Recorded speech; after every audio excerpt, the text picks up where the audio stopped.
Hare Krishna.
Jaya Radha Madhava Kunja Bihari Jaya Radha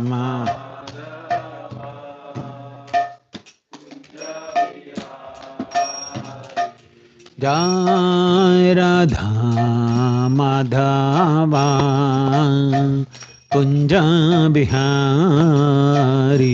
Jaya Radha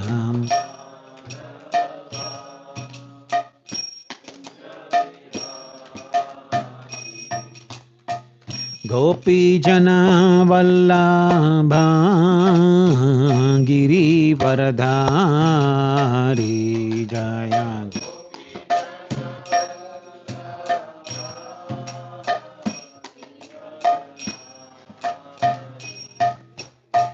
Gopi Jana Vallabha Giri Varadhari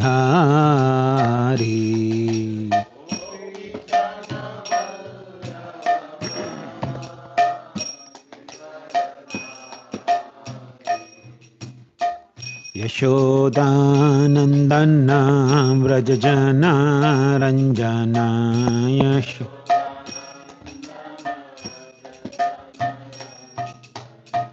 Yashodanandana Vrajajana Ranjana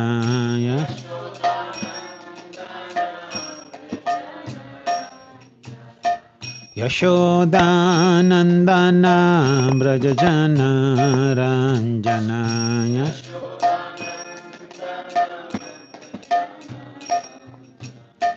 Yashodanandana Vrajajana Ranjana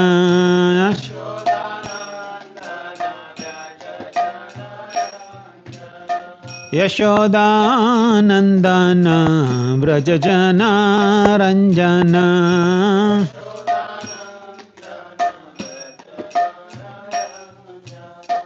Yamuna Tirang Vanachari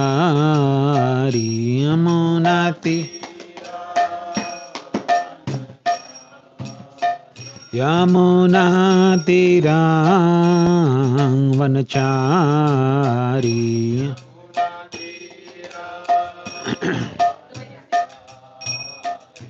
Jaya Radha Madhava Kunja Bihari Jaya Radha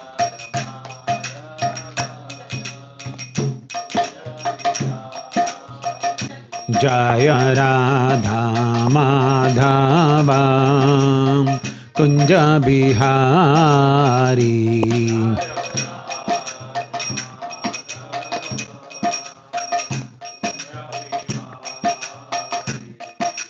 Gopi Jana Vallabha Girivaradhari Jaya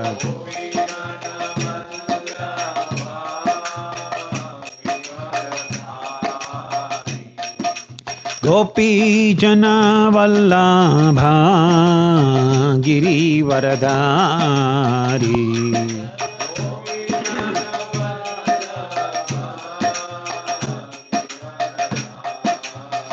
Yashodanandana Vrajajana Ranjana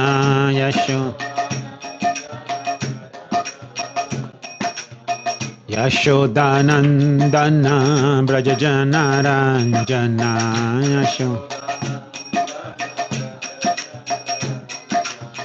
Yashodanandana Vrajajana Ranjana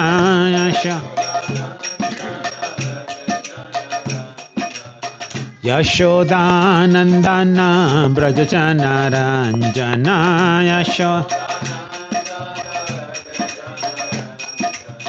Yashodanandana Vrajajana Ranjana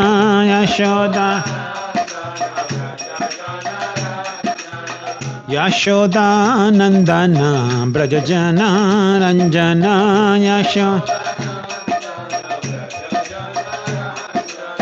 Yamuna Tirang Vanachari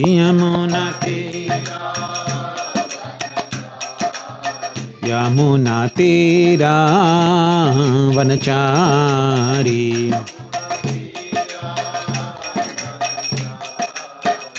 Jaya Radha Madhava Kunja Bihari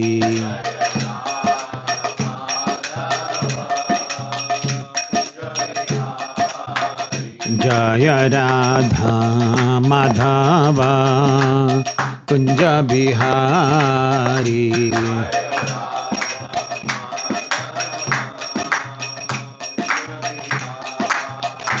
Jaya Radha Madhava Kunja Bihari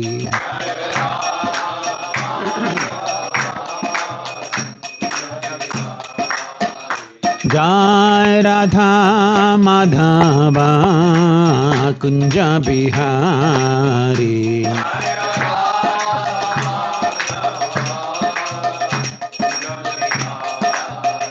Jaya Radha Madhava Kunja Bihari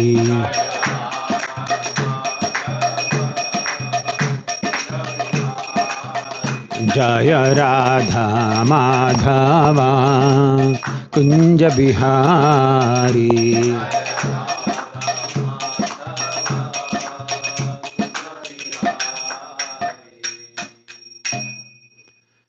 Vishnupad Paramhamsa Pariyujikacharya Stotra Sri Srimad Bhagavatam Bhakti Vedanta Swami Srila Prabhupada Ki Jai Om Vishnupad Paramhamsa Pariyujikacharya Stotra Shri Srimad Bhakti Siddhanta Saraswati Goswami Maharaj Srila Prabhupada Ki Ananta Koti Vaishnava Vrinda Ki नामाचार्य Srila Haridas Thakur की प्रेम से कहो श्री कृष्ण चैतन्य प्रभु नित्यानंद श्री अद्वैत गदाधार श्रीवासादि गौर भक्त वृंद की श्री श्री राधा कृष्ण गोप गोपीनाथ श्याम कुंड राधा कुंड गिरि गोवर्धन की ब्रजभूमि वृंदावन धाम की मायापुर नवदीप धाम की पुरुषोत्तम क्षेत्र जगन्नाथपुरी धाम की गंगा माई की यमुना माई की भक्ति देवी की श्रीमती तुलसी महारानी की समवेद गौर भक्त वृंद की निताई गौर Premanandi all glories to assembled devotees all glories to assembled devotees all glories to assembled devotees all glories to Shri Guru and Gauranga.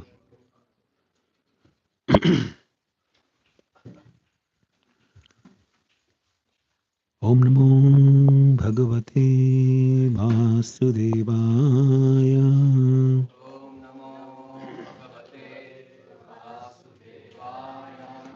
Om Namo Bhagavate Vasudevaya.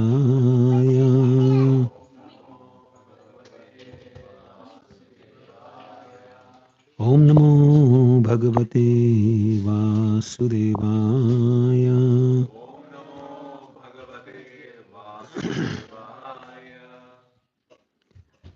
Om Jnanatimirandasya Jnananjanachalakaya Chakshurunmilitam Yena Tasmai Shri Gurave Namah.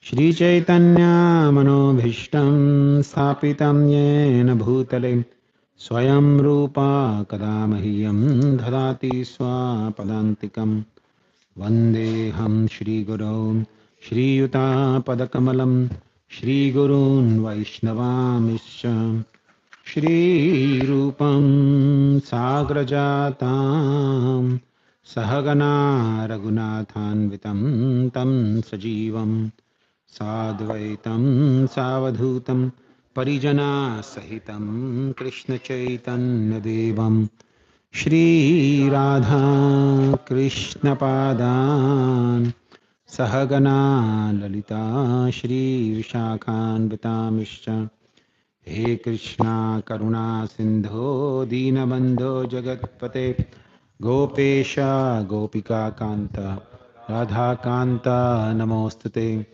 Tapta Kanchana Gaurangi Radhe Vrindavaneshwari Vrishabhanu Sute Devi Pranamami Hari Priye Vancha Kalpatarubhyascha Kripa Sindhubhya eva cha Patitanam Pavanebhyo Vaishnavebhyo Namo Namaha Shri Krishna Chaitanya Prabhu Nityananda Shri Advaita Gadadhar Shri Vasadi Gaura Bhakta Vrinda Hare Krishna Krishna Krishna Hare Hare Hare Rama Rama Rama Hare Hare.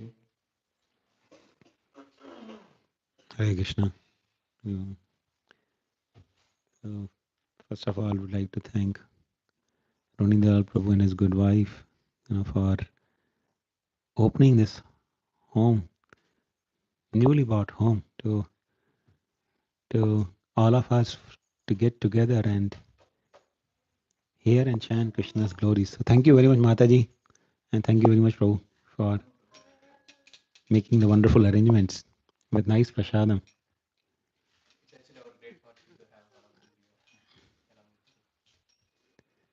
So Prabhu decided to have prasadam first, so that in case if you feel a little bored, you can just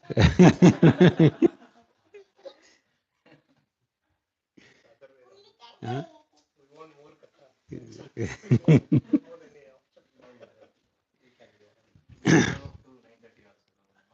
Oh, okay. So The subject matter that was decided to discuss today was the relationships. I'll just silence it, otherwise this will keep. Oh, I'm sorry, I'm not able to figure out how to silence it. Okay, I figured out. So, nourishing or nurturing relationships. Srimad Bhagavatam explains how relationships begin in this world. Does anyone remember that from Bhagavatam? How relationship begin in this world? No, that is karma, right? We are talking about relationships. Pumsa striya maithuni bhavameta tayor mitho hridaya grantimahu ato graha kshetra suta apta vitte janasya mohoyam aham mameti. So, Srimad Bhagavatam explains the relationships in this world begin with Pumsa striya maithuni bhavam. When a man and woman unite in sex life, the relationship begins. And that expands, doesn't stay there, it just expands. Ato graha. As soon as man and woman are united in married life, first thing is they need graha, they need home. They need kshetra, they need some business or field of activities. Suta, children. Apta, money or bank balance. Oh, sorry, apta is relatives and vitta is money. So, ato graha kshetra suta apta vitta. So, relationships keep expanding. Relationships, how they expand, you know. I remember one time I was talking to one of the sannyasis in Mayapur. So he said, if there were no women in this world, all the men would be sitting under a tree. You know, because the man and woman get united, then there is a need for all the relationships. That's how the relationship begin in this world. You know. And more or less, the relationships are actually based on one's desire for personal satisfaction. So it's not that people, apparently sometimes it appears that, oh, there is a selflessness in the relationship. But actually, the relationships are more or less founded on how I can be satisfied and happy. Mm. And especially in modern times, you will see people don't even care for the whether the relationship is being based on uh, some decency, indecency, legality, illegality. No consideration of all of that, right? Especially the society we live in, you know, it's it's considered common thing to have changing relationships, right? I remember people generally think, oh, this country is like that only, you know. America is always like that. But no. I remember His Holiness Trivikram Swami Maharaj, he had come, you know, one of the sannyasis. He was saying that when he grew up here in America, his sister had a boyfriend, you know, you're talking about 40, 50 years ago. And he said the whole neighborhood used to look down at us that, oh, such a degraded family. Their daughter has a boyfriend. I'm just talking 50 years ago. You know? So people used to be more conservative in relationships, right? But nowadays, not really. You know. So the basis or foundation of relationship is, as Krishna says, you know, Bhagavad Gita says, you know, Aghayur Indriya Aramo. Indriya Aram. My senses should be satisfied, whether pious or impious actually doesn't matter. So that's how relationships actually expand in this world. Basically, the the whole idea is I should be satisfied. I should be happy.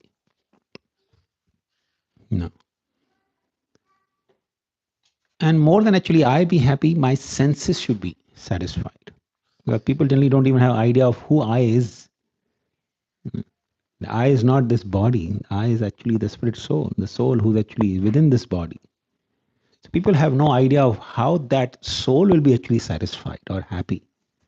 They think this body should be satisfied. The senses should be satisfied. But scriptures actually give us directions. And of course, scriptures are divided into three categories: Niti, Dharma, and Adhyatma. There's Niti Shastra, there's Dharma Shastras, and then there are Adhyatma Shastras. And interestingly, you will find in all the three Shastras some directions for how to build relationships. So, for example, if you start with Niti Shastra also gives you a lot of wisdom how to actually build relationships in this world. For example, so one of the famous book on Niti Shastra is Hitopadesh. Hitopadesh considered. Of course, Puranas also have a lot of, you know, instructions. Especially, Sutta Goswami gives a lot of wisdom, especially in Garuda Puran, on the Niti. So people generally know nowadays Chanakya Niti, but the Chanakya Niti is actually coming from the Puranas. Practically every verse of Chanakya you will find somewhere in the Puranas. So, Niti Shastra also gives us a lot of wisdom on how to build relationships in this world. For example, of course, we can't go into the details of all of that, But for example, Niti Shastra will also give you wisdom that it's better to have, for example, says it's better to have a intelligent enemy than a foolish friend. It's also giving guidance how to build relationship. It's better to make a person who's very intelligent, make him your enemy. That's perfectly fine. But don't make friendship with fools. Does it make sense? We think, how does it make sense? But Hitopadesh actually gives a very beautiful example in this regard. So, it's exemplified by the three friends. One is Brahmana, one is king's son, prince, and one was Vaishya, mercantile. They all three were good friends. So one day they decide that, we just don't want to be inheriting our father's property, but we want to actually go to foreign land, foreign country, then earn our own wealth and come back. So they all three set out. And one of them is actually Vaishya, businessman, so he knows how to accumulate the wealth. So they all three go together. Kshatriya goes to protect, and Brahmana is just to give his wisdom. So all three go together. And of course, they go to different countries and accumulate a lot of wealth. But they were thinking carrying the wealth together will actually be dangerous because dacoits can actually attack and take away all the wealth. So then our whole effort of roaming so many countries is all wasted. Right? So they convert all the wealth into precious stones, diamonds. They purchase diamonds. But diamonds carrying also is very risky. Okay. So they find a Vaidya, a local Vaidya, and they tell him that you do some surgery and put the diamonds in our belly. So you see, all the modern ideas of smuggling and all coming from somewhere. So they all three put the diamonds through surgery in their bellies. And now they are carefree, they are traveling. But the surgeon who did the surgery, he had a servant in his, in his, what do you call, clinic, who somehow there was not a good person. So he told one of his friends that these people have diamonds in their belly, so you want to follow them and extract those diamonds somehow. So the friend follows them and makes friendship with them because he doesn't know these three people. They don't know who this person is. Right? So he starts following them and makes friendship with them, but he has intention that one fine day when they are sleeping, I'll kill them and take the diamonds from their belly and I'll go. Very interesting, right? So all four of them, they are traveling together. So one day when they are traveling, they are going through the forest. The dacoits surround them, and these dacoits were also very sophisticated dacoits. They had one parrot who was kind of an astrologer, who would precisely tell them, who has what. So this parrot, he told these dacoits, these people have diamonds in their belly. So now, they are caught, and and they are pleading, no, we don't have anything. Just see, we don't have. My parrot is saying that you have diamonds in your belly. So now, three people have. One person doesn't have the diamonds, right? So this person is thinking, I am doomed. Because even if I go and tell these dacoits that actually I don't have diamonds, but I was following them to kill them, they're not going to believe me, right? So I am doomed. I am finished. I am going to die anyway. But let me try to save at least these three people. This is intelligent. He's inimical toward them. He wanted to kill them, but he's intelligent. He's thinking, I am doomed. I am going to die. If possible, let me try to save them. So he goes to dacoit and says, listen, I'm telling you, we don't have diamonds in our belly. But I know you're not going to believe us. You believe this stupid parrot. But my request is, I cannot see my friends dying in front of me. Kill me first. But give me one promise. If you don't find diamonds in my belly, you will let my friends go. Let them live. So dacoit says, all right. So they kill him. They don't find diamonds. They let the person go. So these three people, they leave. They survived because they had an enemy who was intelligent and reasonable. Now a stupid person, what will say? I am going to die. Let them also die. Right? But intelligent person, even if you make enemy or animosity with an intelligent person, there is a scope of being benefited. But so it doesn't end there. Hitopadesh actually goes further. So all three of them, they travel back. Now the prince, on the way, he finds a monkey who becomes very friendly with him. Monkeys generally don't come closer to you, but the monkey comes closer and he starts giving him, bananas and peanuts, and the monkey starts following him. So he brings the monkey to palace. And then he makes the monkey as his bodyguard. Okay. So one night when the prince is sleeping, okay, the monkey, he's trained as a bodyguard, so he's with the sword in the hand. Just imagine you give the sword to the monkey in the hand. So the monkey sees one fly. The prince is sleeping, the fly is troubling him, so he's in sleep, but he's trying to, drive away the fly. So he gets very angry at the fly. How dare the fly is actually bothering the prince? The fly goes and sits on the nose of the prince. He takes out a sword. Now I'm going to finish this fly. And rest what happens. So Hitopadesh says, if you make friendship with a fool, it's not going to benefit you. But if you make even animosity with an intelligent person, it can benefit you.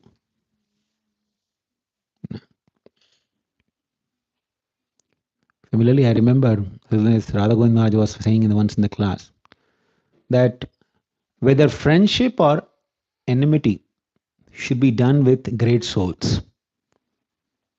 You should never make friendship or animosity with low-minded people. Yeah, because great souls, if they are friends with you, you definitely benefited. But the great souls, even if they are angry at you, if they are chastising you, when they chastise you, only something beneficial for you will come from their mouth. So you give me an example that, just like, for example, if you fight with a rich man and he takes some gold coins and throws at you to hit you, you are benefited only, right? So, actually, friendship or enmity, it should be done with great people, not low-minded people. So this is Hitopadesh.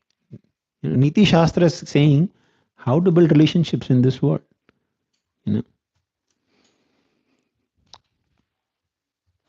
And of course, now in in the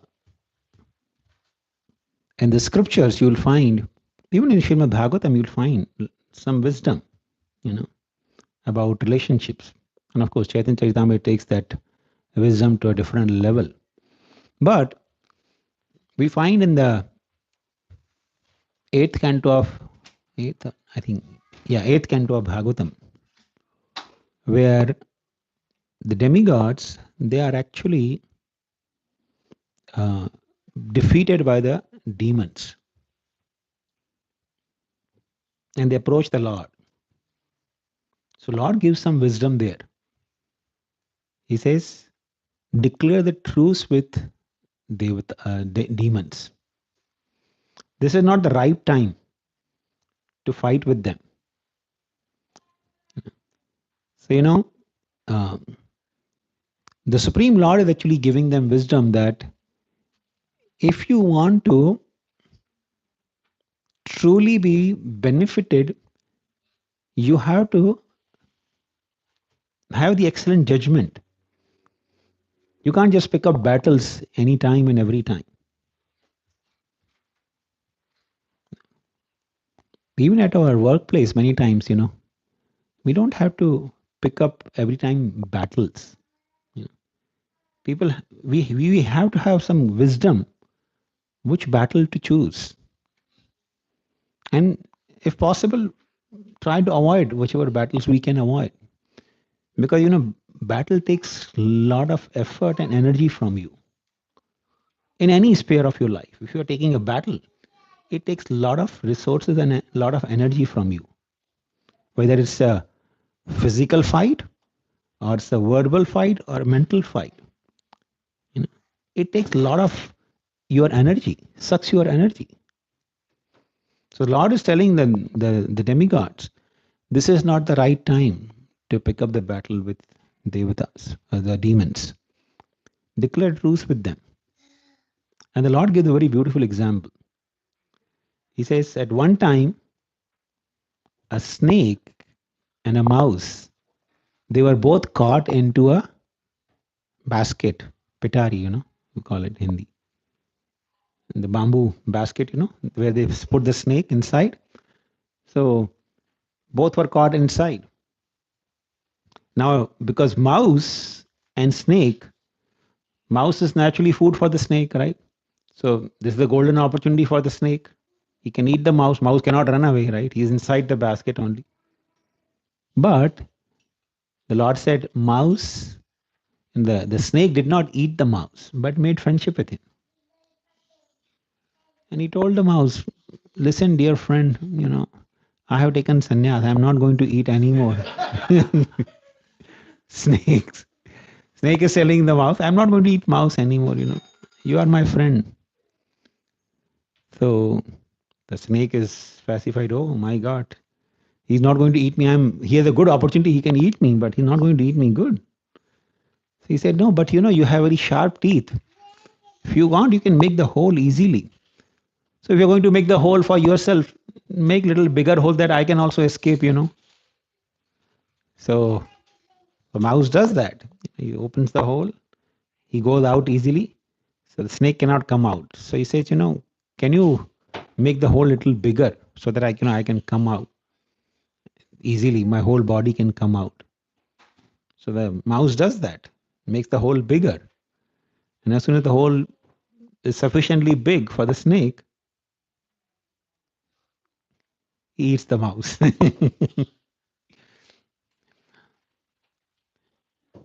So the Lord actually told the Devatas, declare the truce. When there's the appropriate time, then you can ensure the battle. And that's what the Devatas did, right? They make the friendship with the demons. Together they churned the ocean of milk. And after churning the ocean of the milk, they were still weak. The demons took away the nectar. Somehow, to the Lord's mercy, they drank the nectar. And after drinking nectar, then they started the battle. Right? Now, sometimes some devotees may say, well, Prabhu, we are not supposed to worry about victory or defeat, right? Sukha dukkha same kritva labha labho jaya jayo. Yeah. Jaya or Ajay, you should not worry about. Krishna saying Gita, right? You should not worry about victory or defeat. But tell me, who in this world really fights a battle for not winning it? Right? Arjuna was not fighting the battle to lose it. He was also fighting battle to win, right? He didn't wanted to fight the battle, that's a different thing. But when he started the battle, he wanted to win the battle. He was not fighting the battle to lose, right? So it's a very shallow understanding to think, oh, we don't have to worry about victory or defeat. Yes, we don't have to worry. But when you are fighting a battle, you definitely want to fight in a way that you want to win, right? So, uh, building relationships is actually in this world is primarily focused on the principle of uh, moral exploitation. Of course, when the Lord is giving this wisdom to Devatas, because the demigods had some relationship with the Supreme Lord, right? So when you have relationship with some wise people, they can give you wisdom how to be victorious, how to win, right, in this world. So therefore, we have to make wise decisions in life with whom we should build relationships.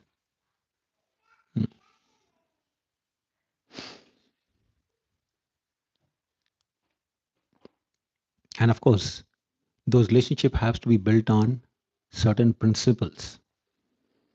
The principle which is followed in this world for building relationship is you scratch my back, I scratch your back, right? What I'm going to gain by this relationship. That's how most of the relationships are built in this world. But in the spiritual life, we cannot build the relationship on those principles. The relationships which are actually satisfying and nourishing, which actually bring true happiness, cannot be based on that principle. On that principle, you can actually, Niti Shastra may, advise to build relationship in that way. Use your intelligence to, see how you can be benefited most. No. And of course, that can make you worldly successful as well. A lot of success can come if you follow the Niti Shastra to build relationships in this world. I remember when I was in New Vrindavan, so one of my service there in New Vrindavan was to raise money for the temple. You know, you know that's actually a job which many times people, uh, you know, see you as a machine for making money, right? So, of course, I never raised money before, before I came to New Vrindavan. I never really worried about raising money for the temples, but somehow that I was put in that role. So there was one devotee who used to raise a lot of money, very successful there. And, Govind Priya somehow that she had good acquaintance with him before, in Mumbai, because in Mumbai he used to raise money for the Jew temple. So he used to go to Govind Priya's home also and, inspire her parents to donate money to the temple. So when I came to New Vrindavan, time for reading. Okay. So he was in his own way, he was giving me good counsel. And of course, somehow that I didn't like that counseling, but I'll just share that with you. What counseling he was giving me. He said, Prabhu, uh, if you want to be successful in raising money, because New Vrindavan is a tourist place, right? People come there. There's no resident, a lot of resident devotees who have a lot of money, but a lot of visitors come there. So he told me, whenever you see a visitor coming, first see who has a nice diamond ring or or who has golden chain or who has which car. If you can see the parking lot, which car he's coming out from, based on that, you can try to spend time with that person. So I said, well, Prabhu, I don't think that this is an efficient way of raising Lakshmi. As I have seen, because I came from Chapari temples, I said, I don't think this is an efficient way. He said, Prabhu, forget about India. This is how it's going to work here. If you want really to raise Lakshmi for the temple, that's how you have to see. And whenever when you see such a person, he went on giving more counseling. Whenever you see such a person, welcome him, bring him inside the office, and put a garland.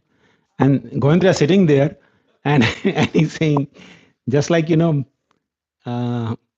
you have a goat to be sacrificed, then you put the garland to him before. And Govindra is like that. Prabhu, that's why you used to put garland to my father and mother.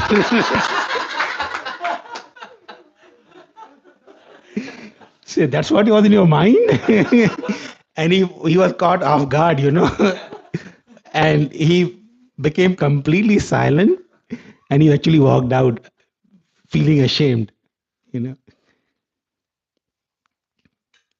But this is how you see. Sometimes even in devotee circles, you'll see people have this kind of mentality to build relationships, right? But I'll tell you, although that person raised a lot of money, but he couldn't have satisfactory life. Although he was a devotee, practicing devotee, but he couldn't have good relationship with practically anyone. Mm. Even though he raised a lot of money from a lot of people, but even with those people, he couldn't make impact on their life or transform their lives.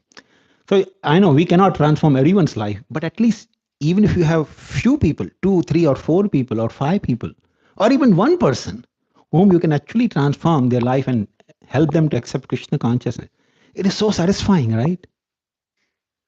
That at least I helped one person to become Krishna conscious. You know? So we may have temporary success following the niti, or the wisdom of niti shastra. You may have good relationship and you may have success also in worldly terms. But ultimately you will not have nourishment and satisfaction. The relationship will not be satisfying. As Bhagavatam says, Yena Atma Suprasidati. That Suprasidati, that complete satisfaction will not come.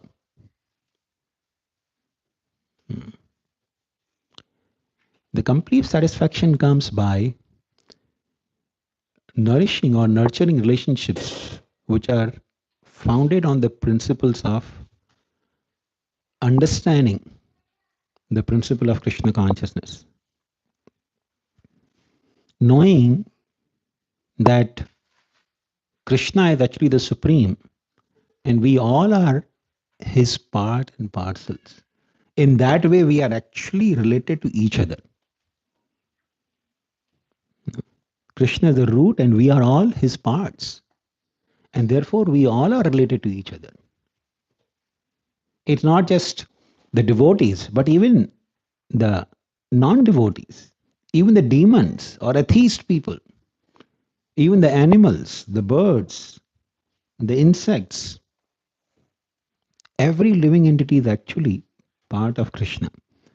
This is the first and foremost principle we need to remember,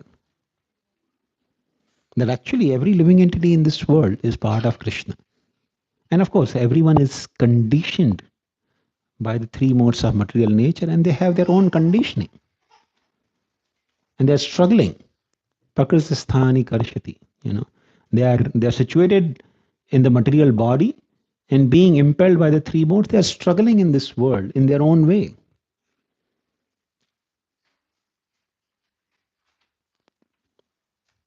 When we have this remembrance, then when we try to build relationships, not just with devotee, but every living entity, then that relationship will be more based on uh, love and compassion.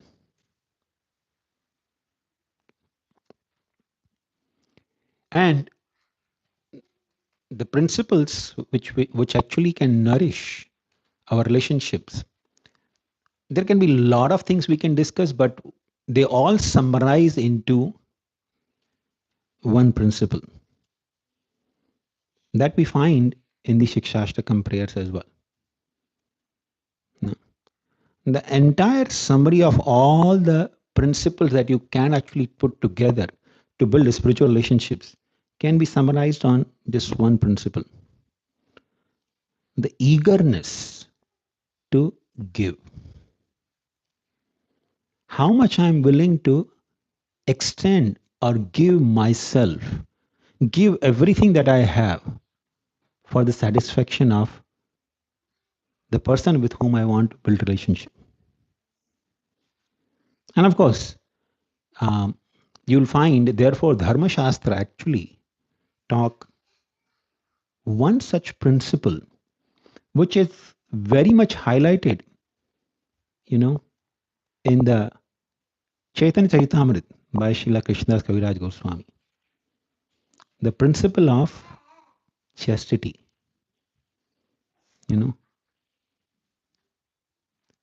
Chastity means I'm willing to give myself, no matter, you know, the summary of that you can find in the eighth prayer of Shikshashtakam prayers, like Aslishava Padaratam Pinashtuma Adarshanan Marmahatam Karotuva Yatha Tatha Va Vidadhatu Lampato Mat Prananathas Tusa Eva Napara. Of course, the explanation of this verse is very beautifully given by Srila Krishnadas Kaviraj Goswami in the very last chapter of Chaitanya Charitamrita. But it's very interesting. This principle is actually emphasized in Dharma Shastra as chastity. The chastity principle is actually being described by Sri Chaitanya Mahaprabhu in the Shikshashtakam prayer in the 8th verse. And you will see Krishna Kaviraj Goswami actually explains it in that context. So Dharma Shastra, people who are actually more worried about attaining the heaven or good birth, next life and nice life, they will talk about chastity. So chastity is, in worldly terms, how a woman should be actually chaste to the husband, or a man should be chaste to his wife. So, but that principle of chastity is actually unknown to the world nowadays. In fact, many times people feel offended if you talk about chastity. I've seen even sometimes devotees feel offended when you talk about chastity. But this principle of chastity is a very sublime and spiritual principle which helps to develop devotion. devotion to the Supreme Lord, and loving relationships with everyone in this world. So let's try to understand in the context, how this chastity, principle of chastity, first of all, what it is and how it is the root of developing spiritual relationships. So in the worldly terms, people think chastity means, you know, willingness to be dedicated to one wife or one husband. That's what people generally think. For a husband, the chastity means I be loyal to and dedicated to one wife, and wife thinks I am loyal to one husband. That's it. But Mahabharata actually explains this principle of chastity, which may be found revolutionary, and you know some people who are you know more carried away by the modern ideas may find it offensive. So in Mahabharata, there is the example of a Brahmani, the wife of a Brahmana. And this Brahmana, he was a leper. He had a leprosy. Very poor Brahmana. But he had a very beautiful and very chaste wife. His wife was literally considering her husband as the supreme devata. And she was totally loyal to him, dedicated to him, fulfilling all the desires of the husband. So somehow that this husband, you know, so sometime, when the talk of the subject matter of chastity comes, I've seen people generally argue, well, if the wife has to be chaste, then husband also has to be worthy of, having the chaste wife, right? But here in this case, you'll find a different scenario altogether. The husband, he was having leprosy. That means he's not at all beautiful, not attractive so much, right?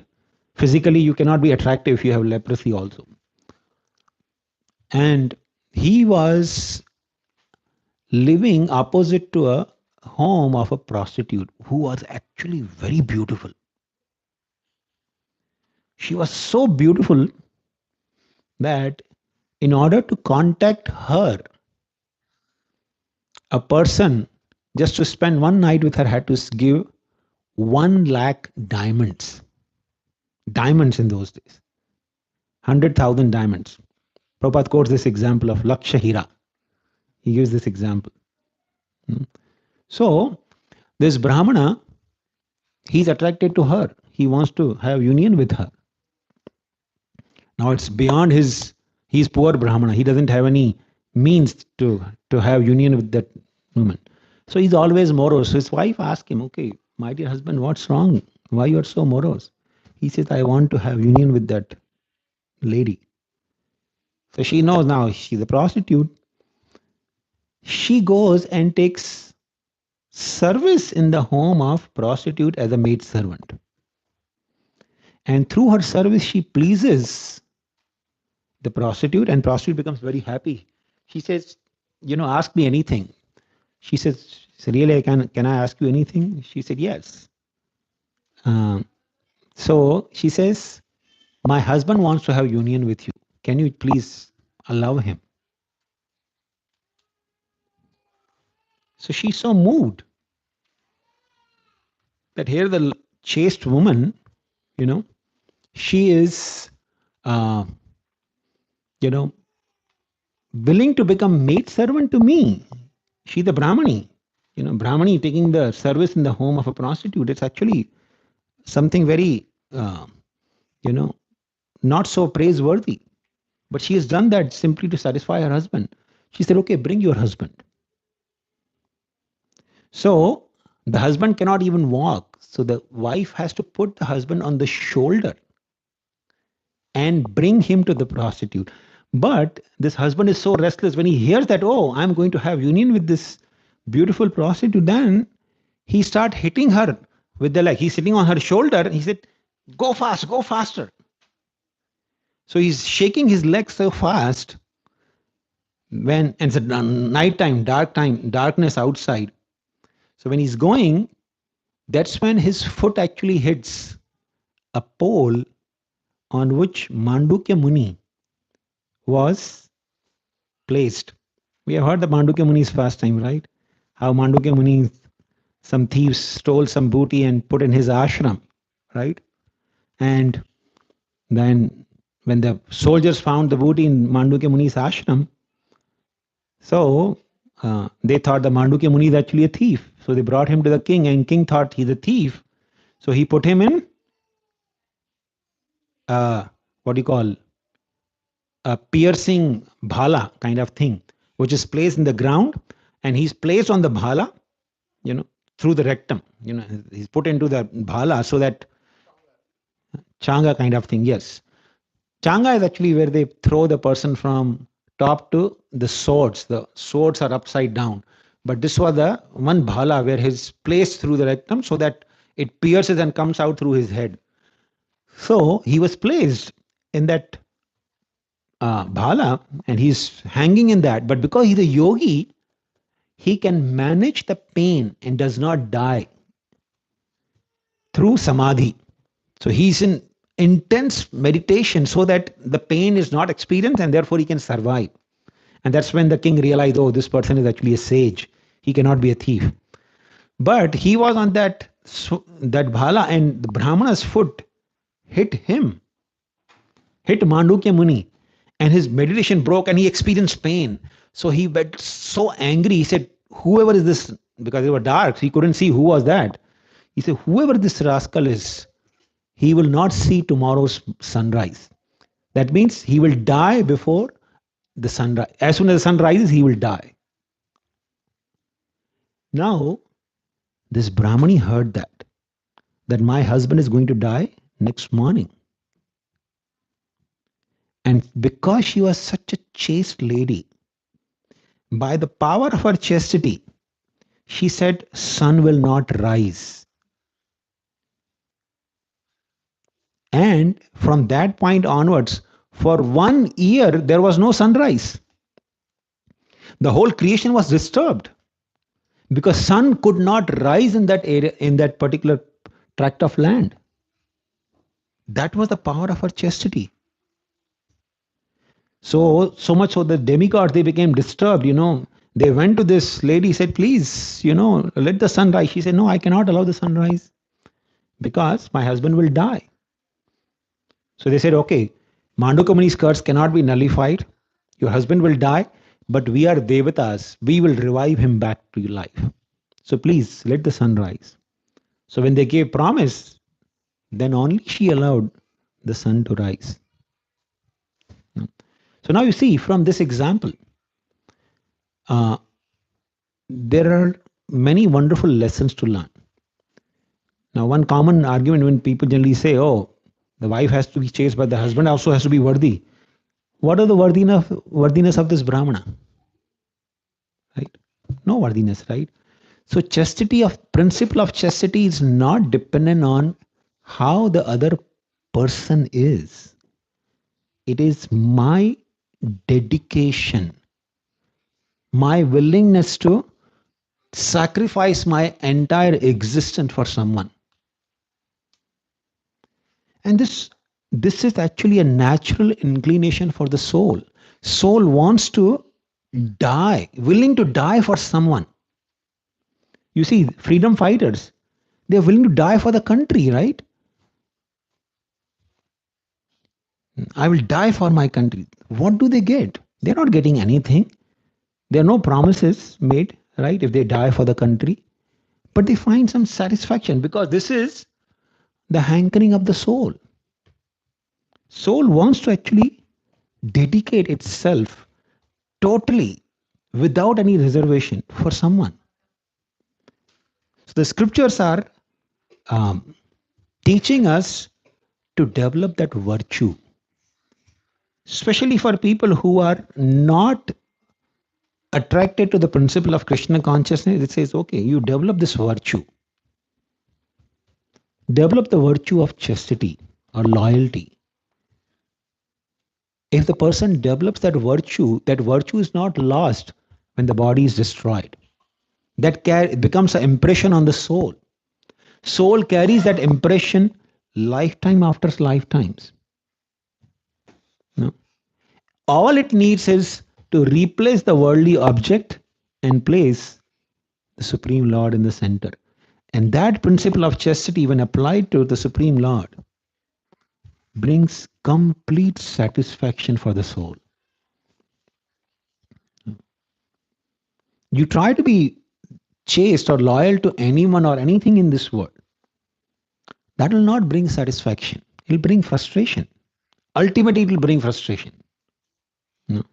So, in this case of Brahmani also, she got the husband back.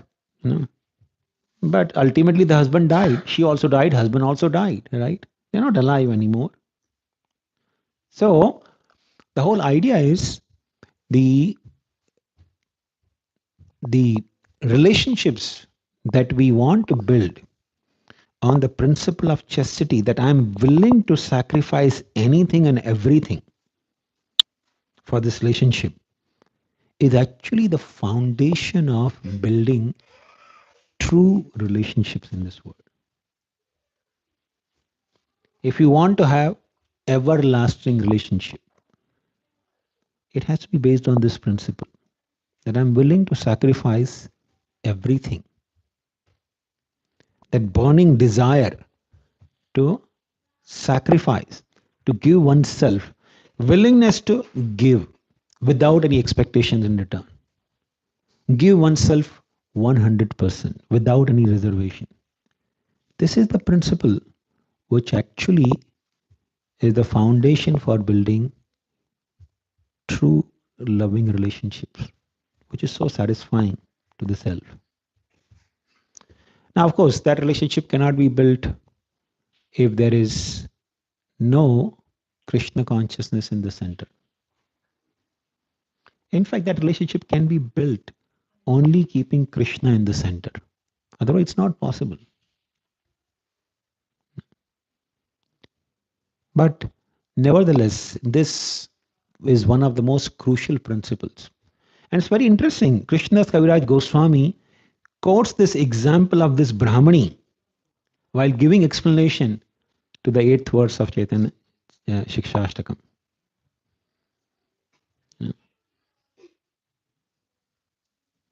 In fact, while explaining this verse, he says the contemplation of Srimati Radharani is also that I'm willing to become the maid servant in the house of someone whom Krishna desires so much. I will go and personally become the maid servant in the home of that gopi whom Krishna desires association with. This is the consciousness of Srimati Radharani. So Krishnadas Kaviraj Goswami actually explains that this verse, the 8th verse of Shikshashtakam prayer, Aslishyava mam, Aslishyava padaratam pinashtu mam. If you see in this particular verse, it begins with Aslishyava, whether my beloved embraces me. That means embrace is something that, desirable reciprocation you want from your beloved, right? If you have some loving relationship, you naturally expect that, my person with whom I have relationship, he should also embrace me, show some reciprocation, right? Aslishyava. Or he says, Padaratam pinashtumam. Or whether you trample me under the feet. Trampling under the feet means having undesirable reciprocation. If somebody is trampling you under feet, is it desirable? No, it's undesirable. But that is also, at least some reciprocation is there, right? Somebody is trampling you under feet. But the next line, he goes further, one step further ahead. Adarshanan marmhatam karopu. Adarshanan means whether somebody neglects me. See, trampling under feet, you still have some relationship. Somebody is trying to torture you or have some relationship, right? Sometime when, husband and wife may be living under same roof. They don't have some healthy relationship. They torture each other, right? But they still have some relationship, right? But Lord Chaitanya says, Adarshanan marmahatam karotua. When somebody neglects you, especially where a loving relationship is expected and there is a neglect, that is the most painful experience. Most painful. No. Now, of course, neglect does not happen when there's no relationship. Somebody is walking on the street and you don't look at the person. He won't feel offended. Hey, you didn't look at me, right? Nobody feels offended. But somebody whom you have relationship with, right? Suppose, Rampriya Prabhu comes and I don't even look at him. He'll say, did I do something to Prabhu? What happened, right? So neglect is something is actually most painful. So Lord Chaitanya says, you know, whether my Lord, you embrace me or trample me under your feet, or you completely neglect me by not giving you a darshan, by not being present in front of me. Adarshanan marma hatam karotua. Marma means, you know, striking the most sensitive part. That's called marma. Marma sthana, right? So marma means most sensitive part is our heart. So if somebody neglects you, that's really hits your heart. That why this person is neglecting me. Yatha tatha. Any way you treat me, my Lord, you still remain the Lord of my life. This is the topmost uh, level of chastity a devotee can have toward the Lord. And this is actually the principle on basis of which we can truly build relationships. If we really want to build relationship, they have to be built on this principle. But you can say, in simple words, if we summarize this principle, the willingness to give ourselves. The more we are willing to give ourselves, the more there will be healthy and loving relationships. So, if you are always thinking of how I can actually extend myself, how I can actually give myself to help, to assist, to serve all the people around me, that is actually the most wonderful way of nurturing and developing loving relationships. So, in practical ways, if you simply remember, always the principle of giving, how I can give myself. I remember Shikshashtaka Prabhu used to give a nice example. People in this world, they always want to get, right? So he said, one person, he goes to God, God, I just want to receive. I don't have to give anything to anyone. I should receive. Another person goes, my Lord, I want to simply give. I want to keep giving. I shouldn't, worry about receiving anything. I should give. The Lord fulfilled desire of both. One becomes the beggar, always receiving from others. He has to beg from everyone. He never in the position to give anyone. And the person who desired to give, the God gave so much wealth that he's always giving to others. Right? So we should even desire, you know, thoughtfully. But this principle of giving, that I should be willing to give myself to build relationship with everyone around me is the most sublime principle, which is actually based on or rooted in the eighth prayer of Shikshashtakam. And actually speaking, uh, whatever we may have at our disposal, if we try to analyze, we have taken it only from this world. Because when we come without even a diaper, right? We don't even wear a diaper when we appear in this world with this body, right? And when we leave everything here, right? We can't carry anything with us, right? So, no matter what you have, you are still in a positive bank balance because you have something more than what you came with originally, right?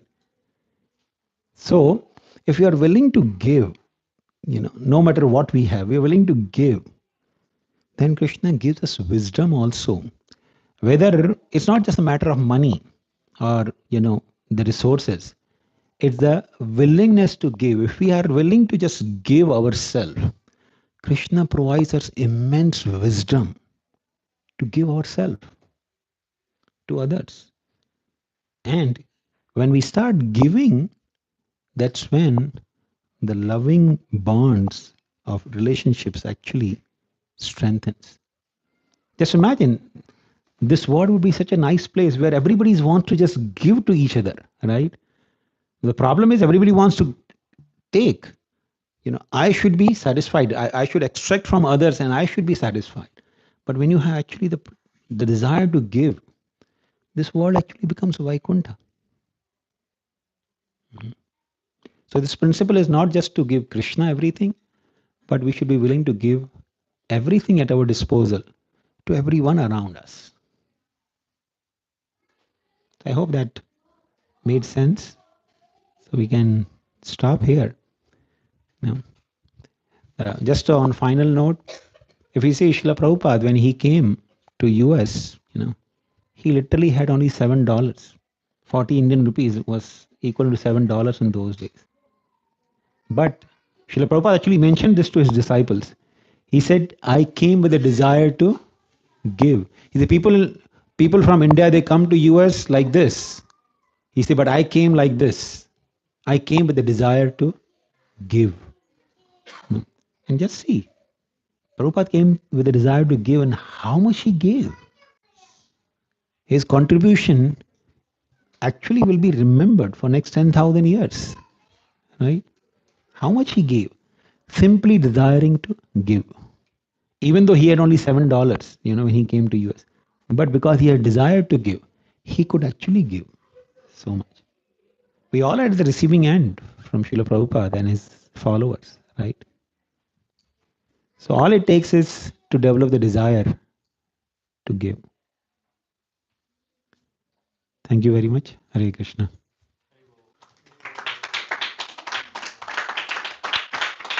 Yeah. Sundaram Prabhu, would you like to add?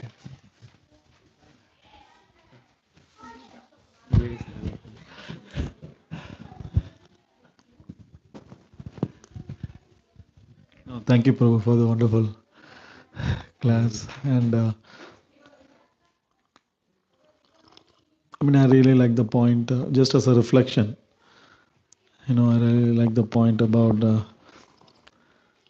principle of giving, and also how actually we can see that from the experiences in this world that ultimately our real connection and relationship is with Krishna. That is true for every living entity. And we can see that everything that happens in our lives is basically either a lesson or an inspiration that actually moves us forward towards that real connection with the Supreme Personality of Godhead. You talked about the point of chastity, how it's an excellent virtue, and similarly, I know there are other virtues, and if you see that everything in our life happens that we are building these virtues, so that ultimately we develop that eternal relationship with Krishna, which is the relationship which is always existing and it never disappears. Yeah. Thank you, Prabhu. Thank you, Prabhu. Very well. Yes, Agushri Madhavi.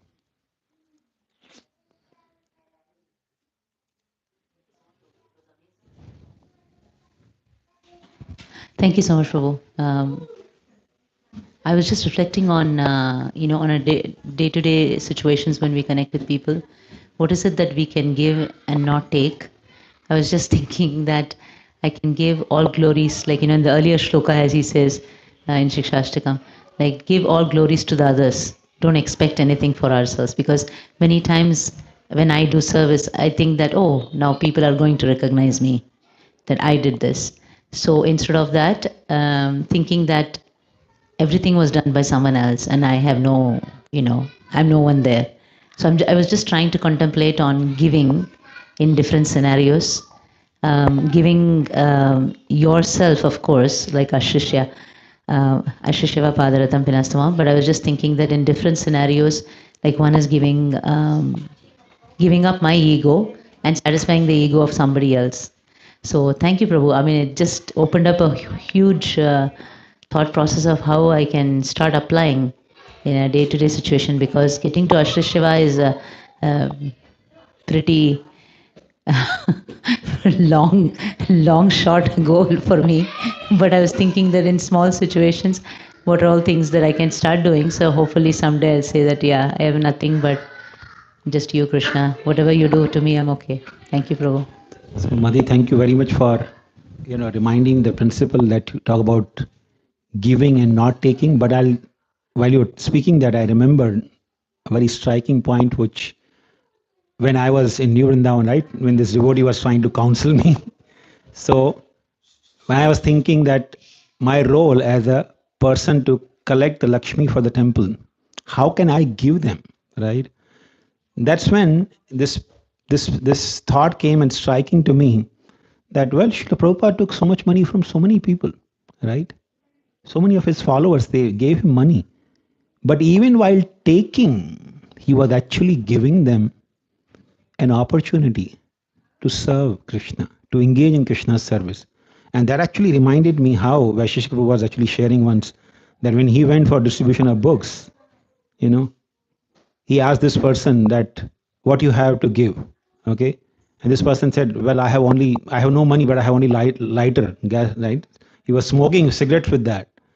So he said, I hope you don't want that. No, I want this. So taking that lighter from him, by taking that lighter from him, Vaisheshika Prabhu was actually giving him an opportunity to engage that lighter in the service of the deities. No. So it's not whether you are giving or taking, it's actually the consciousness. It really boils down to that. So even you might be taking, millions of dollars from others, but the consciousness is this person, if he's giving, and I will use this, every penny of this in Krishna's service, by that he will get the mercy. So even while receiving from others, you are actually having the consciousness of giving. That's actually much more profound. So no matter what we do, whether we give or receive in this world, but the consciousness is always, I want to give. And then Krishna actually empowers and gives us amazing, innovative ways to give to others. So it's all needs to just develop the burning desire to give. Hari Hari Bol, Madhavi. But thank you for bringing that beautiful point. That actually reminded me of that.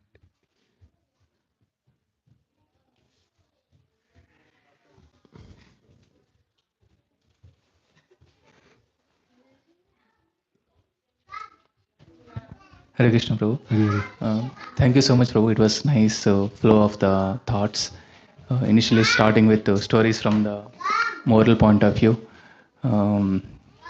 Having a intelligent enemy, then having a foolish friend, and then going to the actually developing the qualities like the prostitute. The wife of the Brahmana having the chastity principle, which can be very helpful in the next life. So when a person takes birth and then comes in contact with spirituality, and then ultimately Chaitanya Mahaprabhu exhibiting his basically, of course, he's non-different from Radharani. He's exhibiting his principle of doing anything for Lord, in spite of. So I need to give the mic now. Thank you so much, Prabhu. So our Gauranga Krishna Prabhu often quotes this verse of from Bhagavatam, so where he says that Hare Gunakshiptamatihi Bhagavan Badarayani Adyagan Mahadakyanam Nityam Vishnu Janapriyaha. So this verse talks about how our Sukadeva Goswami became so dear to all the Vaishnavas. So initially he's very Krishna conscious. He's Hare Gunakshiptamatihi. And then his ability to speak Bhagavatam also made him very dear to all the devotees. So the real sustaining relationships are based on Krishna consciousness and then sharing about Krishna. Exactly. Yeah. So thank you, Prabhu. Hare Krishna. Really. You. Thank you very much, Prabhuji, for such a wonderful lecture. Always a pleasure and privilege to hear from you.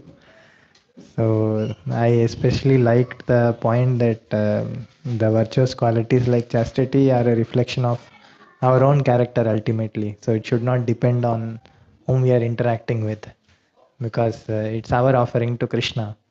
And so that really touched very much. And the question wise, just I wanted to clarify, you made a point about you should make friendship or enmity with intelligent people. So it seems like Hitopadesha story went quite well, but it didn't end up well for the mouse. He made an intelligent enemy of an intelligent friend with the snake. I mean, we usually think that it's the good character of the other person. That is what we base our relationships on. So even if it is enmity, if the person has a good character, then it's ultimately going to benefit us. So I wanted to ask why you mentioned intelligence instead of good character. Well, so that was the instruction from Hitopadesh. Hitopadesh says that one should not make friendship with fools, but even if you have to make enmity with, make it with intelligent people. Don't make enmity with also fools. So that's of course from material side. Now, as far as the character is concerned, right? Uh, the character truly exists in Vaishnavas. Only devotees have true character, right? Yasyasti bhakti bhagavata kinchan sarvair guna tatra samasate sura. Hara abhaktasya kuto mahadguna. The abhaktas cannot have any guna or virtues. So in one way, when you are saying that, even Radhagovind Maharaj, when he was mentioning that, make friendship or enmity with great souls, he was mainly referring to Vaishnavas. Because then he actually was giving example that, for example, when you see quarrel between the two devotees also, you will see some glorification of the Lord coming out in that in quarrel also. So he says, for example, when Sharmishta and Devyani, they are fighting, right? They are actually insulting each other. But even Devyani is, when she is actually insulting, the Sharmishta, that you people are like dogs, watch dogs. But then she's glorifying that, we Brahmanas are actually dear to the Supreme Lord. She's glorifying the Supreme Lord, bringing the Lord in between. So even when the two great people fight also, the Vaishnavas especially, when they even fight also, there'll be some philosophy or some wisdom from scriptures and Krishna conscious stuff will come out. But outside of Krishna consciousness, there is no really virtue. So when you're talking about the virtuous people, it's only Vaishnavas, truly. That's the verdict of Bhagavatam. But of course, sometimes people may exhibit some virtues, non-devotees may exhibit some virtues. But those virtues are only, as Bhagavatam says, Manorathe Nadha Siddhavatu. They are seated on the chariot of mind. The mind is telling them, okay, be good now. So they try to be good. Tomorrow mind tells them, don't be good. They won't be good. Like Kamsa, right? Vasudeva goes with a child. Oh, you can keep this child. I'm afraid of 8th child. So he's seated on the chariot of his mind. He says, okay, keep the child. I don't want to kill this child. But next moment, no. Even this child is dangerous. So I can kill him also. So truly virtuous people are actually only devotees. So whether somebody has friendship or quarrel, we live with the devotees, right? So if you have friendship with devotee, sometimes you'll quarrel also with devotees, right? But the whole idea is that keep relationship with with Vaishnavas or high-minded people, not the low-minded people. That's the whole idea. Because low-minded people means when you meditate on them, when you even think about their negative virtues, it only brings you down. Because whatever you meditate on, you will imbibe that, right? So if you don't have connection only with low-minded people, if you have connection only with high-minded people, you will only be, forced to interact with high mind, right? Make sense? Thank you, Prabhuji. Very well. Hare Krishna Prabhuji. Thank you again for a wonderful class, Prabhu. As you were giving the class, I was just reflecting on few points. That once Maharaj was giving the class at Shivas Pandit Prabhu's place, and during the class, I think he just took your name and Govind Priya Mataji's, and which was very much in line with what the class is about. He said, "Thank you, Shankaranand Prabhu and Govind Priya Mataji, for extending your life for devotees." And I was just reflecting in connection. And also today we were just chatting, Prabhu, how was your drive? And you were driving almost 1.5 hours in the rain only, taking so much of inconvenience all the way coming from on a weekday. And month after month you have been coming and just extending yourself. We feel extremely fortunate to have you as our mentor, and having this relationship. Extremely grateful to you. Yeah. Just wanted It's actually, I come to meet with high-minded people. So if I come for my benefit, Prabhuji, so I have one question on, in general, in the friendship, it's usually the expectation it's mutual, right? So how does the idea of, say, giving or chastity, or the idea of giving oneself apply in general on a very like so-called practical level? We feel like, okay, there has to be some reciprocation, right?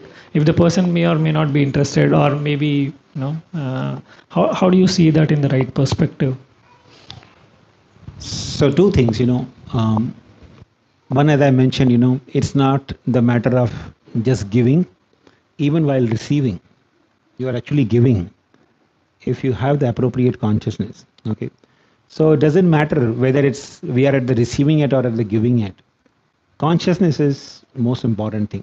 Okay, but of course then we also have Vaishnava etiquette, right, which is based on the teachings of Vaishnava acharyas, right? So Rupa Goswami says, for example, dadhati pratiganhati goyam akhyati prachit bhungte bhojate chaiva. So if you want to have loving relationships, then you have to have these 6 exchanges. Dadati pratiganhati. You not just give, but you also receive. But of course, you don't expect that, okay, today, I'm inviting this Prabhu to my home. Now next month he has to invite me to home. Not like that. So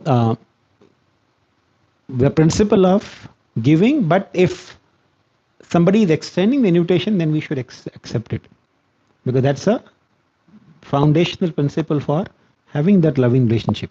Dadati pratiganhati, right? Similar. So it's not the matter of just giving or just receiving. It's a matter of consciousness. And of course, we should be open for, receiving also. Because by receiving also, we are actually giving. We are giving the other person the opportunity to practice those principles. Makes sense? Really? Yes, Prabhu. Just one point that came to my mind as you were talking about the principle of even in receiving, we are actually giving. I mean, I just remembered about His Holiness Radhanath Swami Maharaj, whenever somebody actually goes to take shelter, I mean, basically request for initiation. I mean, this was my experience as well. And Maharaj always replies that, I'll be, and especially if it comes from the authorities of the local temple, that they are recommending the particular person to take shelter of Maharaj, then Maharaj, multiple occasions, I've heard the same thing where Maharaj says that I'm happy to serve you in this capacity. So even though, he is a spiritual master, but his mood is always how I can serve in this particular capacity, uh, to basically help the person to connect with Srila Prabhupada and the Parampara. So I was just remembering that how even in receiving, it's always as you said, the consciousness is what matters, and it's always giving. Yeah. Really, thank you, Prabhu.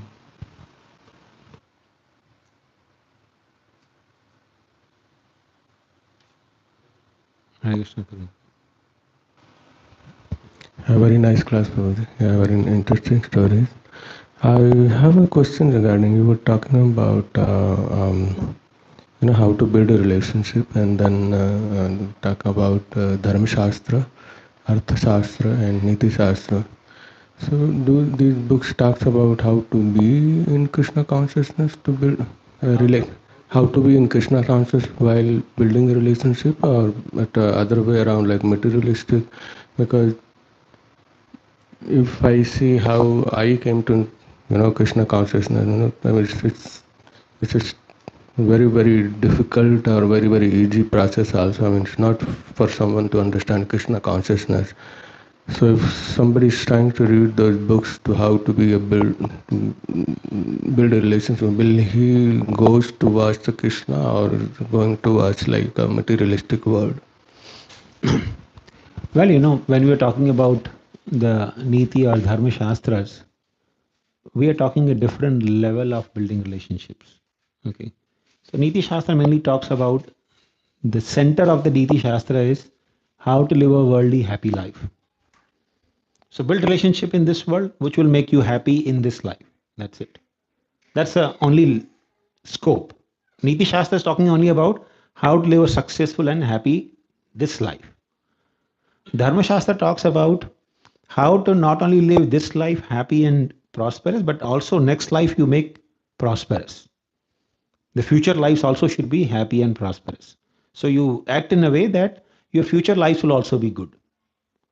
But Adhyatma Shastra talks about don't worry about this or next life or future lives. Think of how you can get out of this world and go back to Krishna. That's Adhyatma Shastra. Adhyatma is talking about not living in this world, getting out of this world. But Niti and Dharma talks about living in this world happily. One talks about this life, one talks about future lives also. Thank you. Okay.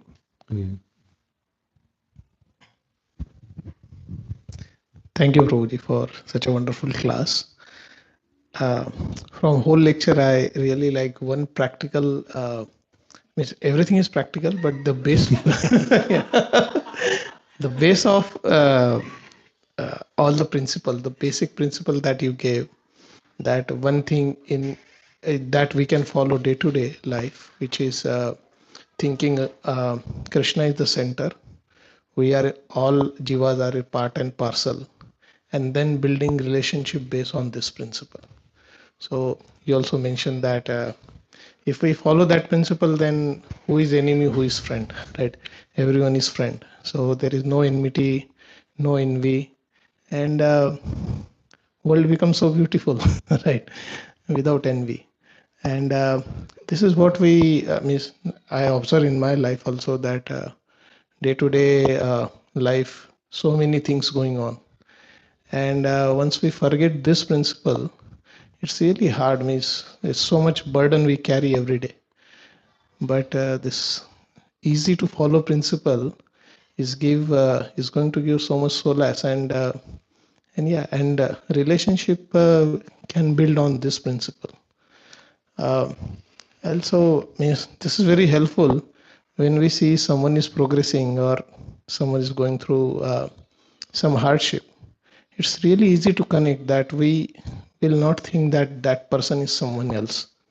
That mamatva is readily created, and then we can extend help uh, the basis of relationship can form on this principle, and the true relationship can be built on based on this thing. There is no duplicity in heart if we really follow this principle. So thank you for giving this. It's really helpful. Means at least for my level, I think I can start with this. Ashli Sheva Padaratam, maybe, I think, I don't know how many lifetimes it will take. But yeah, thank you very much. Actually, thanks. When you are talking about this, reminded me of one beautiful point. That you see, Krishna speaks in Bhagavad Gita of also 4 kinds of people who approach him, who try to build relationship with him, right? Chaturvida bhajanti ma jana sukritino arjuna arto jigyasur artharthi jnani cha bhartarashbha. So there are 4 kinds of people who actually approach Krishna. One who is artha, in distress, artharthi, who is seeking money or financial assistance, jigyasu, inquisitive, and jnani. There are 4 categories of people who actually approach Krishna. But what does Krishna say for all these 4 people? It's udhara sarva evaite. Krishna says all these 4 people are actually magnanimous. So Krishna is saying, if these people have come to me, they are magnanimous. Oh, this person has come to seek money from me, he's magnanimous. Now just imagine if I come to you, that Prabhu help me for the building temple in Sacramento, and you give money and you say, Shankaranand is so magnanimous. I say, I'll be more magnanimous then, right? But Krishna is saying, these people have come to me asking something, they are magnanimous. So just think, this is actually the basis of the principles of relationships in Krishna consciousness. Krishna is not thinking, okay, I am great, because they have come to me for seeking. No, they are actually great. They have come to me. So that actually completely changed the dynamics. I mean, just imagine, and when Krishna is saying they are magnanimous, that's how we are supposed to see people. Anyone who goes to Krishna, he's actually magnanimous. So it doesn't matter whether he's receiving it or giving it. Of course, nobody can be giving to Krishna.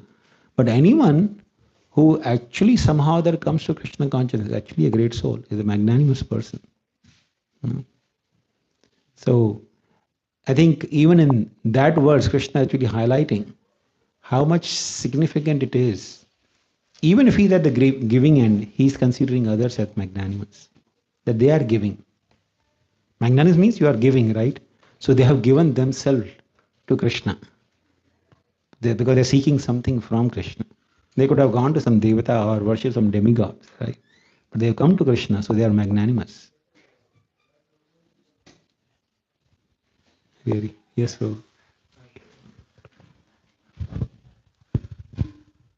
You spoke about magnanimity. That magnanimity in Krishna's vision, how he is, how kind Krishna is in reciprocating with his devotees, and how magnanimous, how big-hearted he is. And that's why only Krishna can truly, only relationship with Krishna or keeping Krishna at the center, can truly be, we can experience a satisfying relationship, because who can replace that actually? Who can match with Krishna's magnanimity and reciprocate in that way? No jiva can do that actually. Yes. And it's very unfair that, you expect we get into a relationship with having all these expectations, and even to meet the basic expectations, so much struggle is there. What to speak of, reciprocating the way Krishna does. No jiva can match that actually. But I was just remembering, as you were talking about the magnanimous reciprocation of Krishna, I was just remembering how he dealt with Sudama, Brahman. As Sudama is coming back, he is actually thinking all the ways actually Krishna was so kind to him. What is this? What is the verse? Kwaham daridra papiyan? Kwa? Kwa Daridra Papiyan, Kwaham Sri Krishna Niketana. So he is basically saying, oh, who am I? I'm a sinful Brahmana, but look at Krishna, he is the master of goddess of fortune. And he is so kind. And then Sudama is thinking that he embraced, with both the arms, and he embraced me to his chest. Only the goddess of fortune has a good fortune of being embraced towards his chest. But he did that to me. And then he is thinking, oh, he actually made me sit on the same bed that, his personal, that Krishna uses for his personal usage, where Rukmini Devi sits actually. And then he worshipped me because I'm a Brahmana. And then he himself thinks, I am just a friend of a Brahmana. I'm not a true Brahmana, because he's thinking, he's very sinful and that's why he's poor. And he's saying that he washed my feet, he massaged my legs, and then he put the water on his head. So he's thinking all these things, how Krishna so kindly reciprocated with him. And, you know, uh, Rukmini Devi is thinking, of course, she stops Krishna from having the second, the morsel of chipped rice. And then she is thinking that, you know, he would have enough opulence just when Krishna ate one mouthful. He's now going to have so much opulence, even greater than the king of the heaven. Now, if he has a second morsel, then I have to personally go and serve him actually. And I don't want to be separate from Krishna. I was just thinking how, just, there is just no limit to Krishna's reciprocation for his devotees. It's so And actually, magnanimous. Just one point, Prabhu, is that, what he did to Putana actually, right? She came with the evil intention, but then he delivered her and he made her a maid servant in the spiritual realm.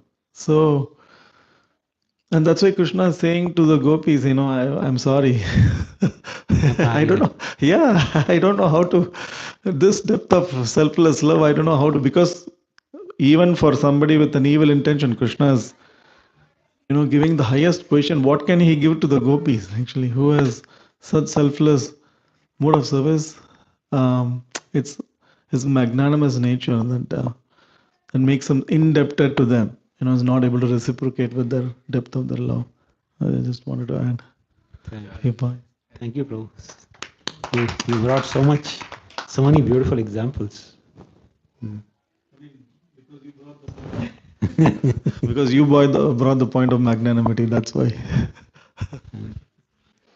Actually, Krishna was thinking, in case of Sudama, Krishna was thinking, I cannot give him matching what he had given me. He didn't had anything, right? He had to go and beg from neighbors. So not only he gave everything that he had, but he had to beg also from others and bring. Now Krishna, whatever he has, he cannot give everything to Sudama, right? Krishna thinking, I cannot give everything to him. Forget about taking loans from others and giving to him, right? So I cannot match what he has given me. That's how Krishna is thinking. So therefore I said, spiritual principles are actually, the relationships are actually based on, everyone is thinking how I can give. Krishna is thinking, I cannot give him sufficient. And Sudama is thinking, he has given me so much. I didn't give anything, but he has given me so much. So both way, the thinking is that.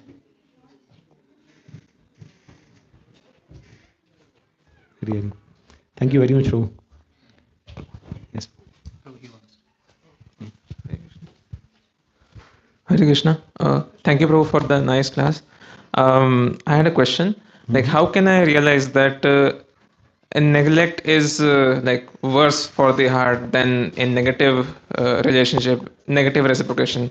Like, my idea is that better than fighting is to keep distance, and I would expect that if devotees go out for book distribution, they would avoid those places where they are met with opposition, right? Even neglect is better than that. Are you married? No. So just wait till the time you get married. So when the wife fights and when the wife gives you silence treatment, then you'll say it's better to have fight than have silence treatment.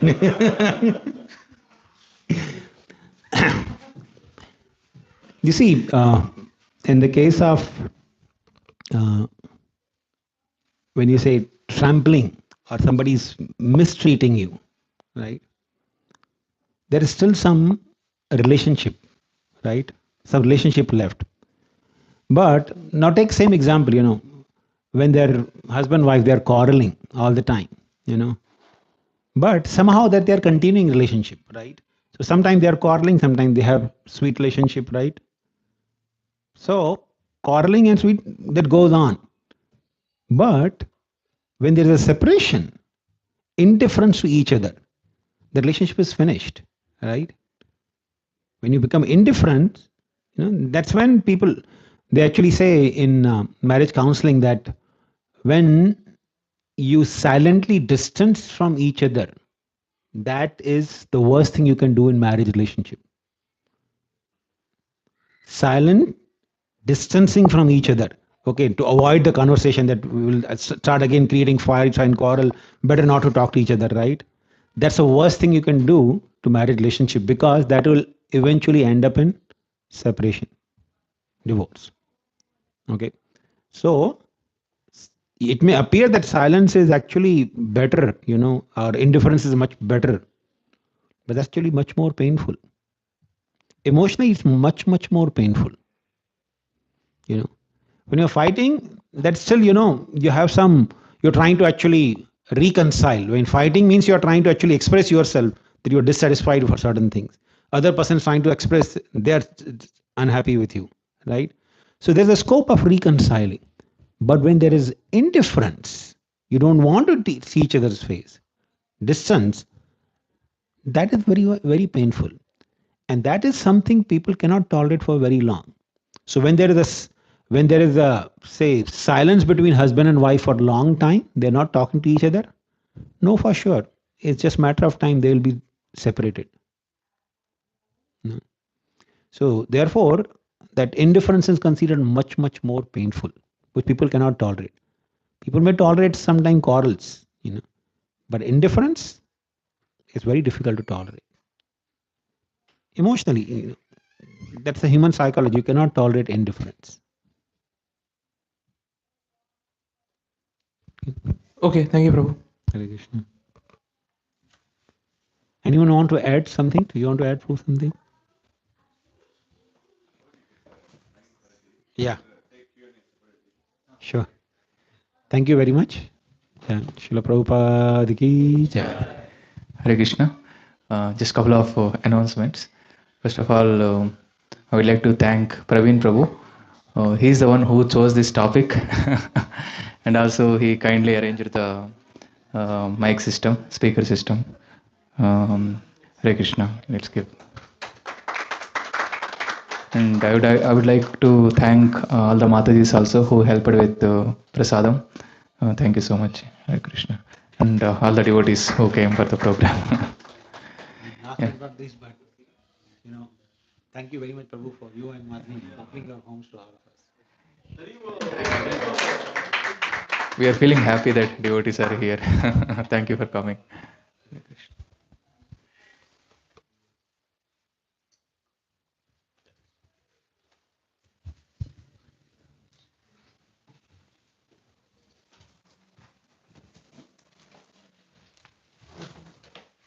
Shankaranand Prabhu ji ki jai.